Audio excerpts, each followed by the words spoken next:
Baik, bismillahirrahmanirrahim. Assalamualaikum warahmatullahi wabarakatuh. Alhamdulillahirrabbilalamin. Wassalatu wassalamu ala asrafil anbiya'i wal mursalin sayyidina wa maulana Muhammadin wa ala alihi wa sahbihi ajma'in. Rabbi surah li sadri wa yassir li amri wahlul 'uqdatam min lisani yafqahu qawli, amma ba'd. Alhamdulillah rabbil alamin, puji dan syukur kehadirat Allah Subhanahu wa taala yang dengannya lah memberikan nikmat kesehatan sehingga saya dapat mempresentasikan tugas UTS saya pada hari ini. Salawat serta salam tak lupa kita aturkan kepada junjungan kita Nabi Muhammad SAW, yang dengannya lah kita sebagai umatnya bisa keluar dari zaman yang jahiliyah menuju zaman terang benderang seperti sekarang ini. Pertama-tama, saya Nur Fatimah dengan NIM 2321508052, mahasiswi program studi hukum keluarga semester 3 Fakultas Syariah Universitas Islam Negeri Sultan Haji Muhammad Idris Samarinda.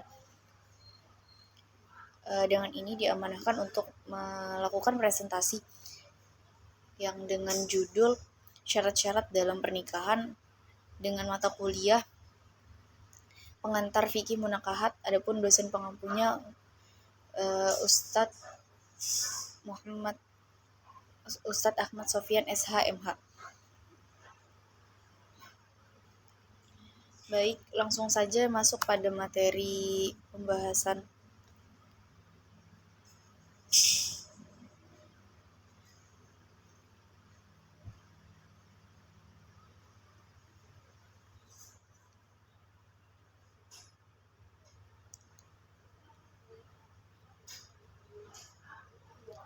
Pembahasan yang pertama itu terkait dengan undang-undang terhadap syarat-syarat selain syarat inaqad.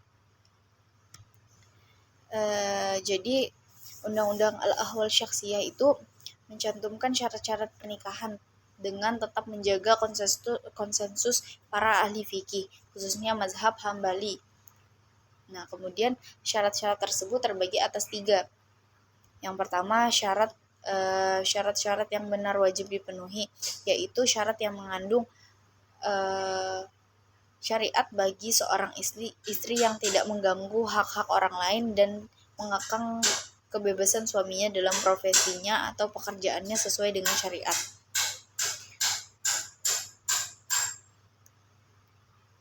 Contohnya itu seperti tidak berpergian dengannya atau tidak memindahkannya dari negara atau dari rumahnya. Nah, si istri itu punya hak atas untuk membatalkan pernikahan jika syarat tersebut tidak terpenuhi. Nah, yang kedua itu ada syarat-syarat yang benar secara hukum tidak wajib dipenuhi oleh suami. Misalnya, salah satu contoh, si istri itu mensyaratkan sesuatu yang dapat mengekang kebebasan suami dalam menjalankan profesinya sesuai dengan seperti dengan syariat. Contohnya seperti tidak berpergian, tidak menjadi pegawai, atau tidak berpoligami. Nah,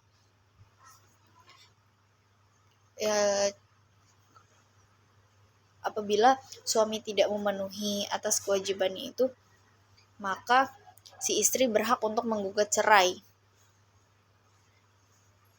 Yang ketiga itu ada syarat-syarat yang batil dan tidak wajib dipenuhi. Akadnya tetap dipenuhi tetapi akadnya tetap sah, yaitu syarat yang mengekang suami dengan sesuatu yang bertentangan atau bertentangan dengan syariat, seperti syarat tidak memberi mahar, atau syarat si istri yang menafkahi suami, atau syarat yang bertentangan dengan tujuan-tujuan syariat seperti syarat larangan berhubungan suami istri, atau syarat yang memang dilarang oleh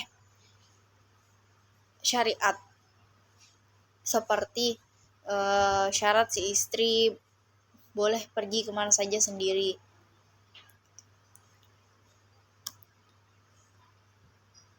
Oke, selanjutnya terkait dengan syarat-syarat sahnya pernikahan. Sebelumnya itu ada 10 syarat sahnya pernikahan yang sudah menjadi kesepakatan ulama, namun dalam video kali ini akan dijelaskan 3 pembahasan utama atau 3 syarat utama. Ke-10 diantaranya yaitu yang pertama ada objek cabang, yang kedua mengekalkan sigot akad, yang ketiga persaksian, yang keempat ridho dan ikhtiar atau memilih, yang kelima itu menentukan pasangan, yang keenam tidak sedang ihram haji atau umroh, yang ketujuh harus dengan adanya mahar, yang kedelapan tidak bersepakat untuk saling merahasiakan, yang kesembilan itu hendaknya salah satu atau keduanya tidak saling mengidap penyakit yang mengkhawatirkan atau seperti contohnya penyakit menular seksual. Dan yang terakhir ada wali.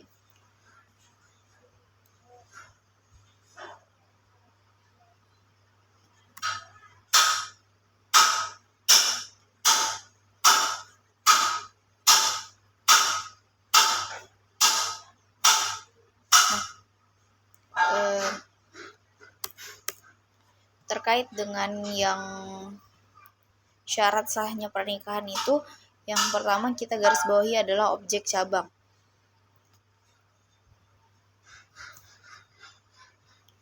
Nah, objek cabang itu adalah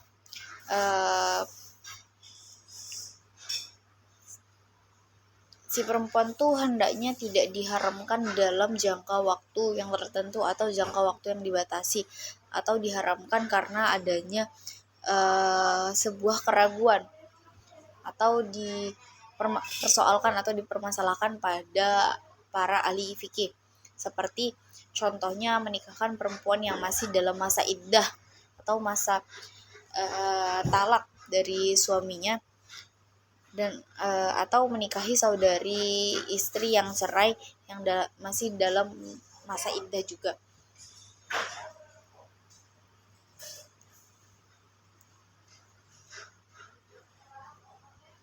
Kemudian juga contoh lain itu seperti menikahi seorang bibi dari ayah dengan putrinya, putri saudaranya, atau bibi dari ibu dengan putri saudarinya. Nah, menurut ulama Hanafiyah, akad seperti ini tidak sah.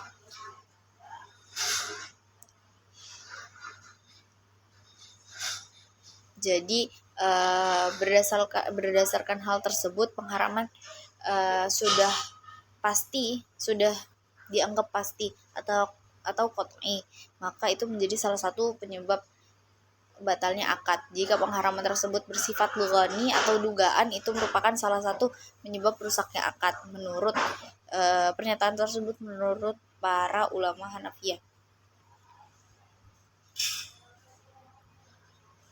Pernikahan tatkala tidak dibarengi dengan keberadaan objek cabang hukumnya atau rusak, atau itu dianggap rusak. Dengan terjadinya hubungan suami istri akan menimbulkan sebagian konsensus pernikahan atau sebuah persoalan dalam pernikahan. Nah, akan tetapi berhubungan suami istri itu diharamkan tatkala akadnya rusak atau akadnya itu tidak benar, tidak sesuai dengan apa yang ada. Nah, kemudian jika terjadi hubungan suami istri setelah pernikahan yang rusak ini, sekalipun telah diharamkan dan dianggap maksiat serta wajib untuk dipisahkan dengan tetap menanggung sebagian konsekuensi pernikahan, maka si perempuan itu masih wajib diberi sesuatu yang paling minim dari mahar yang asli atau mahar mitsli. Jadi si perempuan itu tetap harus ibaratnya diberi bayaran atas hal tersebut, namun minim dari mahar. Juga si perempuan wajib menjalani masa iddah, walaupun akadnya rusak atau akadnya ada tercampur dengan yang lain. Ketika mereka itu sudah melakukan hubungan suami istri kemudian dianggap bercerai, si perempuan tetap harus melakukan masa iddah. Jadi jika adanya kehamilan pada si istri tersebut, maka nasab si anak ini tetap disandarkan kepada si laki-laki tersebut. Namun suami istri tersebut tidak bisa saling mewarisi dari harta. Nah, yang kedua itu terkait dengan mengekalkan sigot akad. Nah, sigot dan sigot ijab dan kabul itu harus kekal, tidak boleh temporal. Jika pernikahan diberi batasan waktu, maka pernikahan tersebut dianggap batal, tidak sah, karena pernikahan yang diberi waktu itu dianggap oleh bukan sebagian mazhab, oleh banyak mazhab itu dianggap batal, seperti dilakukan dengan sigot tamatu atau bersenang-senang. Jadi pernikahannya itu hanya dilakukan untuk bersenang-senang saja. Misalnya dengan dia menikah dengan niat hendak bersenang-senang dengan si fulanah sampai dengan bulan sekian. Kemudian si fulanah ini menjawab, aku terima, kamu ingin bersenang-senang dengan aku hingga bulan sekian. Itu dianggap pernikahan tersebut batal, dan itu dikatakan dengan nikah kontrak juga, karena hanya diberi batasan waktu. Ataupun misalnya si fulan ini mengucapkan, aku menikahimu sampai bulan atau sampai tahun sekian, atau selama aku tinggal di negara ini. Kemudian ketika sudah sampai pada bulannya, sudah sampai pada tahunnya, sudah sampai pada waktunya dia kembali ke negerinya, dia menceraikan. Itu sangat dilarang, sangat diharamkan. Nah, yang semacam ini dikenal dengan yang namanya nikah mut'ah atau nikah temporal atau nikah muakat. Nah, tetapi para ulama Malikiyah itu berkata bahwa nikah mut'ah atau nikah temporal itu baik tepat waktu maupun tidak, suami istri itu tetap berdosa. Ia tetap berdosa walaupun mereka bilang aku menikahi kamu, mereka memiliki perjanjian berdua sama-sama menikah dalam batas waktu tertentu, kemudian mereka menjalani hubungan suami istri sebagaimana pada umumnya. Nah, itu tetap dianggap berdosa suami istri tersebut, karena menurut mazhab ini mereka berdua tidak dikenakan akad, dan pernikahannya secara otomatis rusak tanpa harus didahului perceraian atau talak.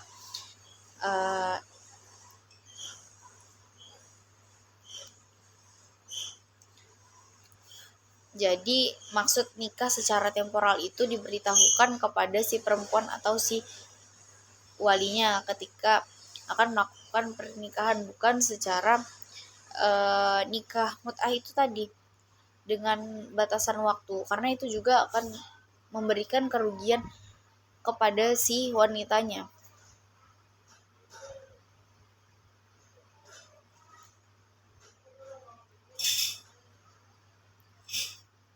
Kemudian para ulama Hanafiyah berpendapat bahwa barang siapa menikahi perempuan dengan niat menceraikan setelah berjalan 1 tahun, maka itu bukan merupakan nikah mut'ah. Nah, pendapat ini yang dipegang dalam kalangan Hanabilah ini selain Ibnu Qudamah, niat untuk menceraikan selama tempo waktu tertentu dapat membatalkan akad, sebagaimana halnya ketika berterus terang.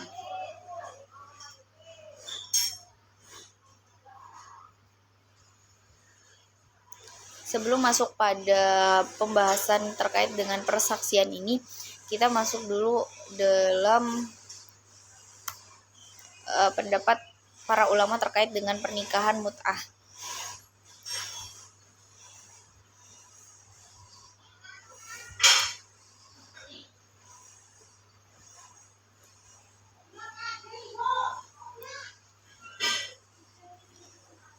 Menurut para ulama Hanafiyah,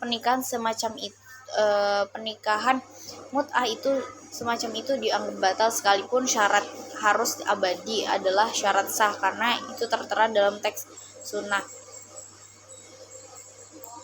Kemudian Syiah Imamiyah mengatakan bahwa diperbolehkannya nikah mut'ah atau nikah temporal dengan perempuan muslimah atau ahli kitab yang dimakruhkan dengan perempuan pezina.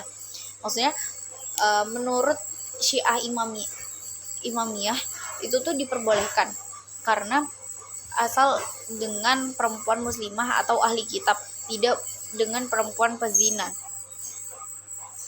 dengan syarat menyebutkan mahar, membatasi waktu dan terlaksana dengan salah satu dari 3 lafal, yaitu aku mengawinimu, aku menikahimu, dan aku memut'ahmu atau bersenang-senang denganmu. Nah, dalam akad tersebut tidak disyaratkan adanya saksi ataupun wali. Sedangkan pada pernikahan pada umumnya itu kan diwajibkannya adanya saksi dan wali dalam berlangsungnya akad tersebut.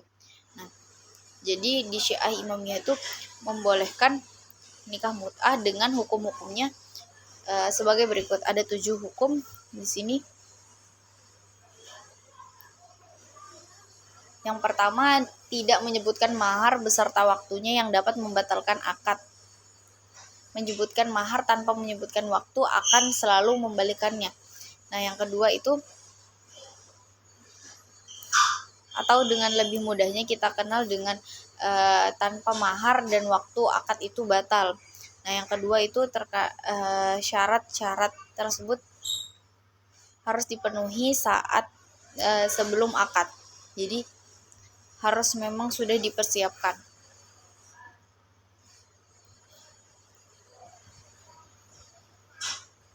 Nah, yang ketiga itu terkait dengan pensyaratan hubungan dan status anak.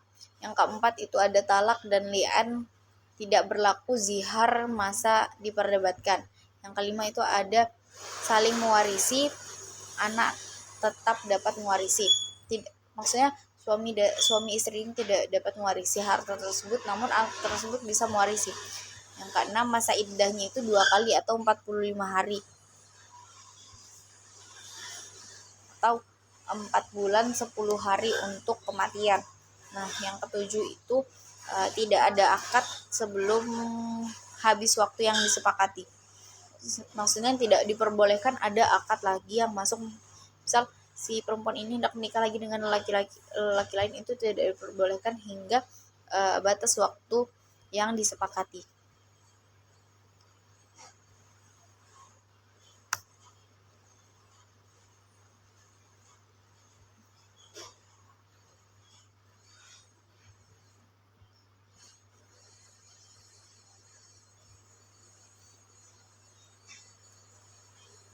Nah, adapun dalil-dalilnya itu seperti dalam Quran surah An-Nisa yang berbunyi, maka istri-istri yang telah kamu nikmati atau campuri di antara mereka, dan mereka berdirilah kepada mereka upah mereka mahar dengan sempurna sebagai suatu kewajiban.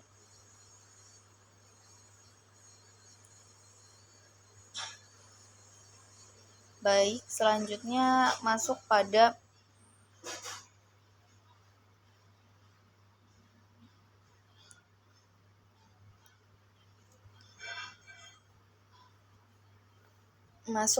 bagian kesaksian.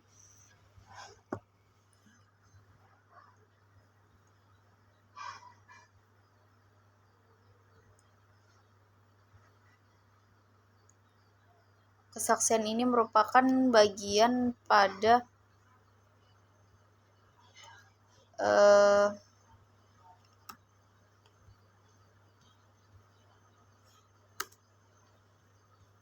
syarat-syarat sahnya pernikahan.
Baik, kesaksian dalam pernikahan yang pertama itu terbagi atas 4. Yang pertama, pensyaratan saksi, yakni kelayakan dan kapasitas saksi. Yang kedua itu waktu persaksian, pentingnya waktu yang tepat untuk kesaksian. Yang ketiga itu hikmah persaksian atau tujuan kesaksian dalam mengesahkan pernikahan. Yang keempat, syarat-syarat saksi, yakni kriteria dalam jumlah saksi yang ditentukan.